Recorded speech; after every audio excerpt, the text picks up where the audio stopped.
Hello, how are you all doing? Hope doing fine. Today we will start with concept of object oriented programming. So, object oriented programming के concept को start करने से पहले मैं आपको computer के general programming concept के बारे में बताऊंगी। हम सभी जानते हैं कि कंप्यूटर जैसे जैसे डेवलप करता गया, साथ ही साथ कई प्रकार की प्रोग्रामिंग लैंग्वेजेस में भी डेवलपमेंट हुआ। प्रोग्राम एक प्रकार के इंस्ट्रक्शंस के ग्रुप को कहते हैं। किसी भी प्रोग्राम में दिए गए इंस्ट्रक्शन के ग्रुप को ऑर्डर्ड फॉर्म में यूज़ करके हम डिज़ायर्ड रिजल्ट प्राप्त कर सकते हैं। प्रोग्रामिंग लैंग्वेज के विकास के क्रम में बहुत सारी लैंग्वेजेस ने जन्म लिया तथा कैरेक्टरिस्टिक के आधार पर उन्हें अलग अलग ग्रुप्स में डिवाइड किया गया, जैसे procedure oriented language, modular programming तथा स्ट्रक्चर्ड प्रोग्रामिंग लैंग्वेज आदि। बेसिकली यूज़ होने वाली प्रोग्रामिंग लैंग्वेजेस कोबोल, फोर्ट्रॉन व सी लैंग्वेज आदि प्रोसीजर ओरिएंटेड लैंग्वेजेस के अंतर्गत आती हैं।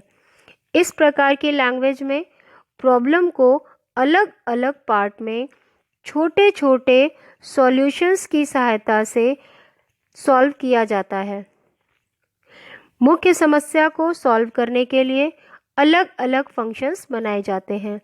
मीन्स यहाँ प्राइमरी पर्पस फंक्शन बनाना होता है। हर एक फंक्शन एक स्पेसिफिक कार्य करता है तथा सभी फंक्शंस को मिलाकर पूरा एक प्रोग्राम बनाया जाता है। अब हम बात करेंगे ऑब्जेक्ट ओरिएंटेड प्रोग्रामिंग के बारे में। बेसिकली ऑब्जेक्ट ओरिएंटेड प्रोग्रामिंग में पुराने समय में प्रचलित प्रोग्रामिंग लैंग्वेजेस के सभी स्पेशल गुणों को मिलाकर के बनाया गया है। इसके अलावा इसमें अनेक नए सारे फीचर्स भी डाले गए हैं। पुरानी सभी लैंग्वेजेस में फंक्शंस की फंक्शनैलिटी पर विशेष महत्व दिया जाता था। प्रोग्राम में ग्लोबल डेटा का यूज़ बहुत ज़्यादा होता था। एक फंक्शन से दूसरे फंक्शन में डेटा को ईजिली पास किया जाता था। बट ऑब्जेक्ट ओरिएंटेड प्रोग्रामिंग में डेटा को ज़्यादा महत्व दिया जाता है। यहाँ पर डेटा को डायरेक्ट यूज़ की परमिशन नहीं दी जाती है। डेटा को आउटर फंक्शंस के द्वारा चेंज भी नहीं किया जा सकता है। ऑब्जेक्ट ओरिएंटेड प्रोग्रामिंग में प्रॉब्लम के सॉल्यूशन के लिए ऑब्जेक्ट को क्रिएट किया जाता है तथा इन्हीं ऑब्जेक्ट के अकॉर्डिंग डेटा व फंक्शन बनाए जाते हैं। ये जो फीचर है, इस फीचर के कारण ही ऑब्जेक्ट ओरिएंटेड प्रोग्रामिंग पहले की लैंग्वेजेस के कंपैरिजन में ज़्यादा यूज़फुल है आज के समय में। किसी भी ऑब्जेक्ट से संबंधित डेटा उसी ऑब्जेक्ट से संबंधित फंक्शन के द्वारा ही यूज़ किया जा सकता है। यह ऑब्जेक्ट ओरिएंटेड प्रोग्रामिंग का मेन फीचर होता है।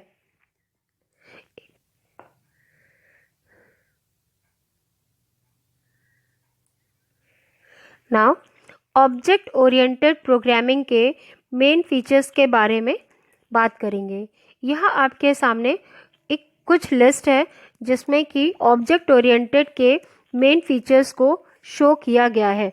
इसमें सबसे पहले आता है क्लास, फिर object, encapsulation, polymorphism, reusability, message passing, abstraction और सबसे लास्ट में इनहेरिटेंस। अब इन सबको हम इंडिविजुअली डिस्क्राइब करेंगे। सो स्टार्ट करेंगे हम। What is class? क्लास क्या होती है? क्लास के बारे में बात करने के लिए हम जानते हैं कि ऑब्जेक्ट ओरिएंटेड प्रोग्रामिंग का मेन फोकस ऑब्जेक्ट पर ही होता है। तो ऑब्जेक्ट डेटा तथा डेटा पर यूज़ होने वाले फंक्शंस को स्टोर करता है, ये हम जानते हैं, तथा डेटा और उस पर यूज़ होने वाले फंक्शंस को एक यूनिट में डिक्लेयर किया जाता है। बेसिकली ये यूनिट ही क्लास कहलाती है। क्लास को हम एब्स्ट्रैक्ट डेटा टाइप भी कह सकते हैं।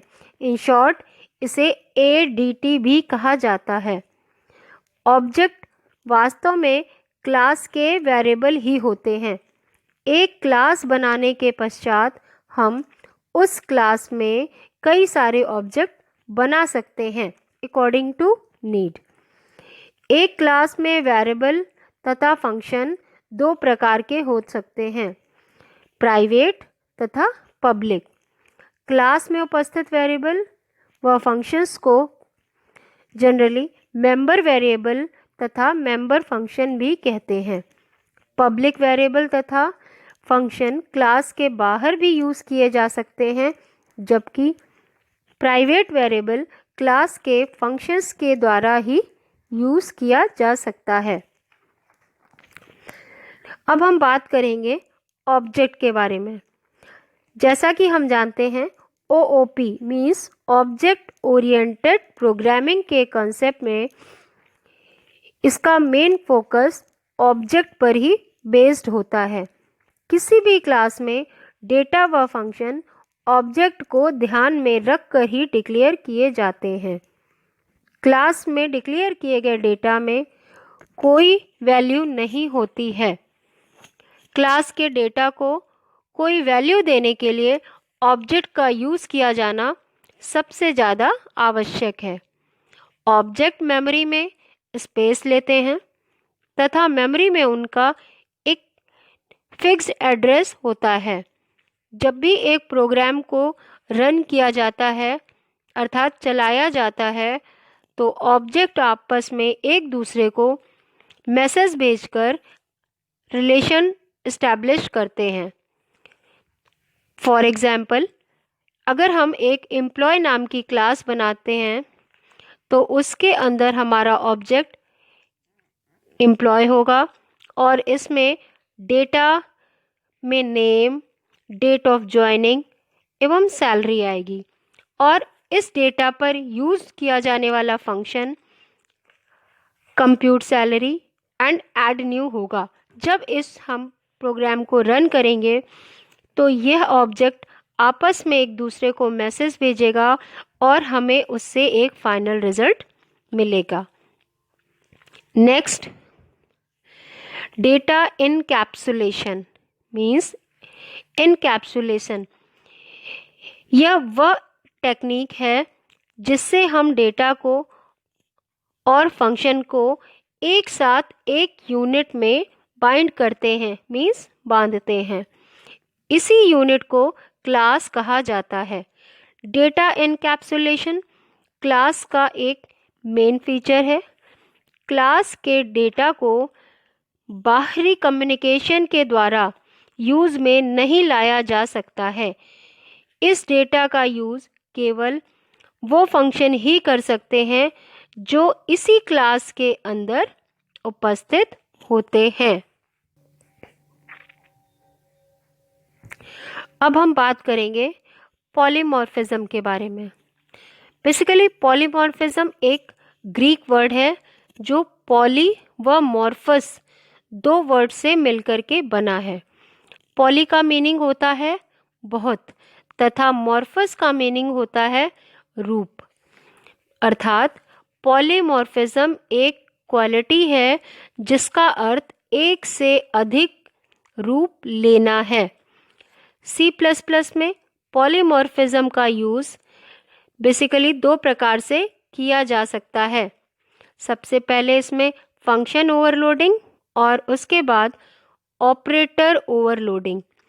फंक्शन ओवरलोडिंग का अर्थ एक ही नाम से फंक्शन का यूज़ कई तरीकों से किए जाने से है। इस प्रोसेस में फंक्शन का नाम तो एक ही होता है, परंतु उसके द्वारा दिए जाने वाले आर्ग्यूमेंट्स की संख्या या क्रम में परिवर्तन किया जाता है। इसी प्रकार ऑपरेटर ओवरलोडिंग से मतलब एक ही ऑपरेटर का विभिन्न प्रकार से यूज़ किए जाने से है। इसका मेन जो फ़ायदा है, प्रोग्रामर व यूज़र को ओओपी के बेसिकली ये फ़ायदे होते हैं। इनको हम आगे डिस्कस करेंगे। अब हम ओओपी के जिस फीचर के बारे में बात करेंगे वो है रीयूजेबिलिटी। रीयूजेबिलिटी मीन्स एक क्लास के फीचर्स को आप दूसरी क्लास में ऐड कर सकते हैं। इस प्रोग्राम की साइज और सॉफ्टवेयर और इम्प्रूव हो जाता है। नेक्स्ट हम बात करेंगे मैसेज पासिंग। ओओपी में इस कंसेप्ट के अकॉर्डिंग फंक्शंस, सिग्नल्स और डेटा पैकेट ये कम्युनिकेशन होते हैं। इस called message passing interface means MPI।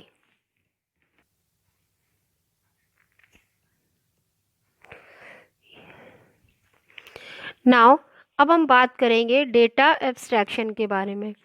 Data abstraction का यूज़ क्लास के डेटा को छुपाने के लिए किया जाता है।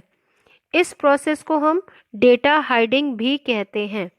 डेटा हाइडिंग का अर्थ है कि क्लास में डिक्लेयर प्राइवेट डेटा को हम डायरेक्ट ही प्रोग्राम में यूज़ नहीं कर सकते हैं। और लास्ट में अब हम बात करेंगे इनहेरिटेंस के बारे में। इनहेरिटेंस ऑब्जेक्ट ओरिएंटेड प्रोग्रामिंग का एक इम्पॉर्टेंट फीचर है। यह प्रोसेस जिसके द्वारा एक क्लास के ऑब्जेक्ट दूसरी क्लास के ऑब्जेक्ट के फीचर्स को अर्थात गुण को प्राप्त करते हैं, इनहेरिटेंस कहलाते हैं। इनहेरिटेंस के प्रोसेस में हम एक क्लास से दूसरी क्लास को ड्राइव कर सकते हैं, अर्थात एक क्लास से दूसरी क्लास को बना सकते हैं। इस प्रकार से बनी हुई ड्राइव क्लास में पहली क्लास के सभी गुण होते हैं तथा उसमें स्वयं के भी एक्स्ट्रा फीचर्स हो सकते हैं। इस प्रकार पहली क्लास जिससे दूसरी क्लास ड्राइव होती है बेस क्लास तथा पेरेंट क्लास कहलाती है तथा दूसरी क्लास ड्राइव्ड क्लास या चाइल्ड क्लास कहलाती है। ये आज के इस कंसेप्ट में हमने ऑब्जेक्ट ओरिएंटेड प्रोग्रामिंग के मेन फीचर्स को और उसके नीड और इंट्रोडक्शन को कवर किया है। नेक्स्ट अब मैं आपको बताती हूँ कि ऑब्जेक्ट ओरिएंटेड प्रोग्रामिंग के अंतर्गत आने वाले लैंग्वेजेस के नाम के बारे में। ऑब्जेक्ट ओरिएंटेड प्रोग्रामिंग के अंतर्गत C++, Python, VB.NET, Perl, Java, VB script, PHP, JavaScript, Swift, Ruby and Lisp इस प्रकार की लैंग्वेजेस ओओपी कंसेप्ट को फॉलो करती हैं। So that is all for now. So next topic we will cover in my next video. Till stay safe, stay positive and stay strong. Thank you so much.